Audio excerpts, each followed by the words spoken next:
Oke, aku mulai menjelaskan dari penemuan model atom yang pertama, yaitu atom Dalton. Atom Dalton ditemukan sekitar tahun 1803 oleh ilmuwan bernama John Dalton. Nah, si John Dalton ini awalnya mendeskripsikan model atom itu seperti bola pejal. Dalton mengatakan kalau atom itu tidak dapat dipecah atau dihancurkan, serta tidak dapat dibagi lagi menjadi partikel yang lebih kecil. Tapi, teori ini belum sempurna. Ada beberapa sumber mengatakan kalau Dalton belum sempat meneliti partikel yang bisa mengantarkan arus listrik.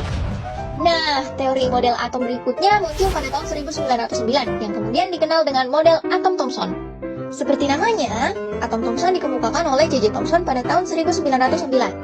Nah, si J.J. Thomson pada teori ini kemudian menyatakan bahwa atom berbentuk bulat di mana muatan listrik negatif dan muatan listrik positif tersebar merata di dalam atom dan dinetralkan oleh elektron yang bermuatan negatif yang berada di antara muatan positif.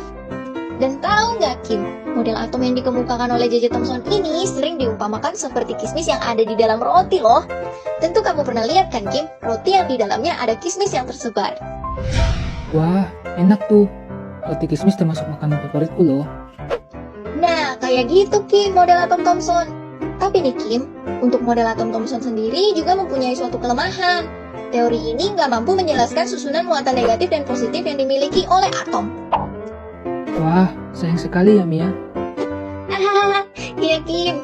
Tapi melalui kelemahan-kelemahan itu, para ilmuwan mencoba untuk mencari dan menggali suatu hal yang lebih akurat.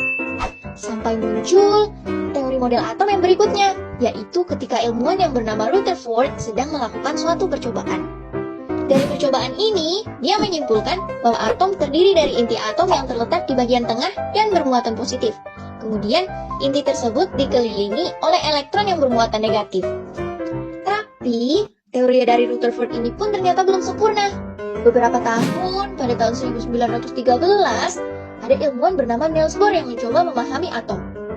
Bohr memberikan gagasan bahwa elektron berputar pada orbitnya yang mengelilingi inti atom. Nah, orbit yang dimaksud ini adalah kulit atom. Teori ini juga menyatakan bahwa elektron berada pada orbit tertentu dapat berpindah-pindah.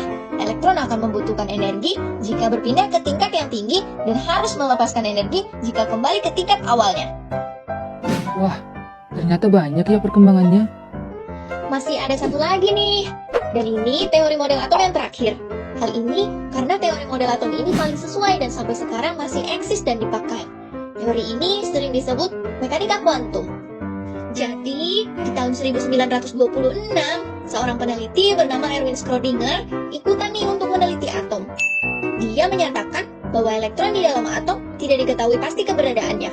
Namun, hanya ada suatu peluang untuk menemukan elektron di dalam atom. Wah, keren sekali sih mereka. Mereka menemukan keajaiban Tuhan yang paling menakjubkan. Ya, beginilah kehidupan. Dan dunia memang penuh dengan keajaiban. Disinilah kita bisa menyadari betapa ilmu pengetahuan telah membawa kita menembus batas-batas yang tidak disangka. Yang terpenting, jangan berhenti bertanya, keep asking, and stay curious, karena itu semua dapat menjadi sesuatu yang baru yang tak pernah bisa kita bayangkan.